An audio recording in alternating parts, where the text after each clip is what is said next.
ഞാൻ നമ്മുടെ വിളിക്കുമ്പോൾ കല്യാണം പോകുന്നില്ലടാ. നാളത്തെ കല്യാണം, പക്ഷെ ഞാൻ പോകുന്നില്ല. അതെന്താ? ഇതൊക്കെ കണ്ടില്ല, ഇതിന്റെ മുഖത്ത് കറുപ്പ് പാടുകള് കൊറേ ഉണ്ടല്ലോ. ഇനി പക്ഷെ അടിപൊളി പ്രോഡക്റ്റ് ഉണ്ടാക്കണ്ടേ?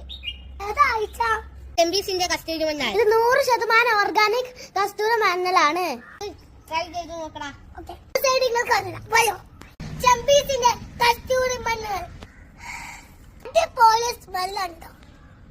കസ്തൂരി മഞ്ഞൾ മെസ്സേജ് കൊടുക്കും. ചെമ്പീസിന്റെ ക്യാരറ്റ് ഓയിൽ ഒഴിച്ചു കൊടുക്കും. ഇത് നമ്മളെ ഫേസിലും കൈമുട്ടിലും കാൽമുട്ടിലും നന്നായിട്ട് അപ്ലൈ ചെയ്യണം. അരമണിക്കൂറിന് ശേഷം നന്നായിട്ട് കഴുകി കളയുക. ശേഷം ക്യാരറ്റ് ഓയിൽ നന്നായിട്ട് ഫേസിൽ അപ്ലൈ ചെയ്യുക. എന്റെ മക്ക് നോക്കൂ, നല്ല ഗ്ലോ വന്നില്ലേ. ചെമ്പീസിന്റെ കസ്തൂരി മഞ്ഞൾ, ചെമ്പീസിന്റെ ക്യാരറ്റ് ഓയിൽ.